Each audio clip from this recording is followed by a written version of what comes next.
ഇന്ന് തന്നെ ഡൗൺലോഡ് ചെയ്യൂ. കാണൂ നിങ്ങളുടെ ഫേവറേറ്റ് ഷോസ്.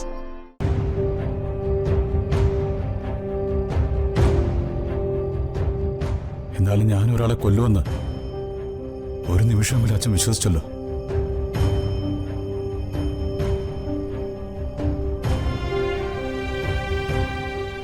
നീ അത് ചെയ്തിട്ടുണ്ടാവില്ലെന്ന് തന്നെയാണ് എൻ്റെ മനസ്സ് പറഞ്ഞത്.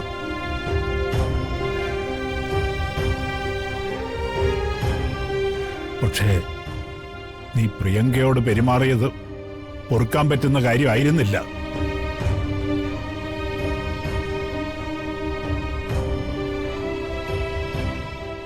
എന്റെ സ്റ്റാൻഡിൽ നിന്ന് ചിന്തിച്ചാൽ നിനക്ക് മനസ്സിലാവും.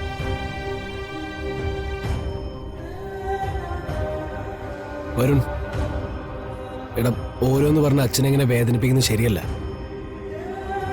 അച്ഛന്റെ മനസ്സെത്ര കരഞ്ഞിട്ടുണ്ടെന്ന് എനിക്കറിയാം.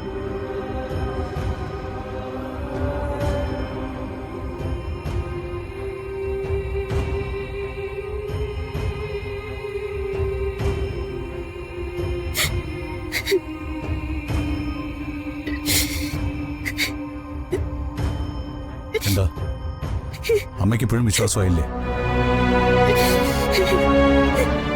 രാധികയെ ഞാനും തെറ്റ് ചെയ്തിട്ടില്ല എന്ന് അമ്മ വിശ്വസിക്കുന്നില്ലേ ഇപ്പോഴും?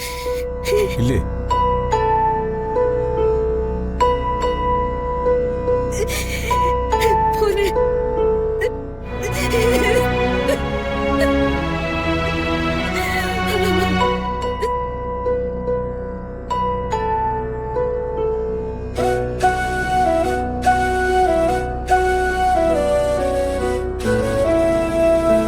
വരുൺ,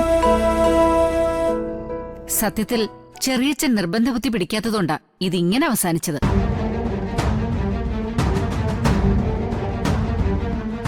അല്ലെങ്കിൽ ഫിദ മേഡം കൊണ്ടുവന്ന വക്കീലിന് പറ്റില്ലെന്ന് ചെറിയച്ഛൻ പറഞ്ഞിരുന്നെങ്കിൽ എന്തായേനെ സ്ഥിതി? അത് ശരിയാ ചെറിയമ്മേ. ചെറിയച്ഛൻ ഏർപ്പാടാക്കിയ വക്കീല് എന്തിനു വേണ്ടിയാ ശ്രമിച്ചെന്ന് ഇവിടെ എല്ലാവർക്കും വ്യക്തമായതാണല്ലോ. സൂര്യ, നമ്മളെ സംബന്ധിച്ചിടത്തോളം വരുൺ രക്ഷപ്പെട്ടു. അതെ, ഇനിയിപ്പോ കേസിന്റെ അന്വേഷണം നടക്കാൻ പോവല്ലേ. ഇനി പ്രിയങ്കയെ കൊന്നത് ആരാണെന്നൊക്കെ പോലീസുകാര് കണ്ടുപിടിക്കട്ടെ.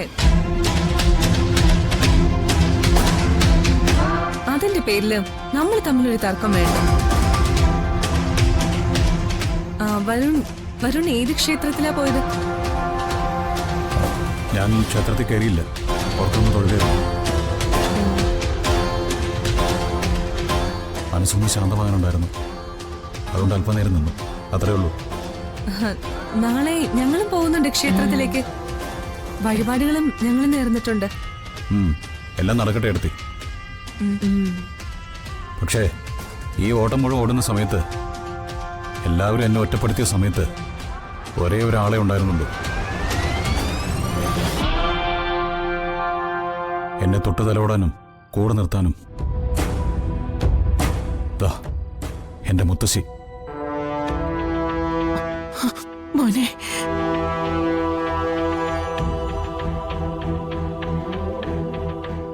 ഈ ധൈര്യം എനിക്കില്ലായിരുന്നെങ്കിൽ ഞാൻ വീണുപോയനെ മുത്തശ്ശി.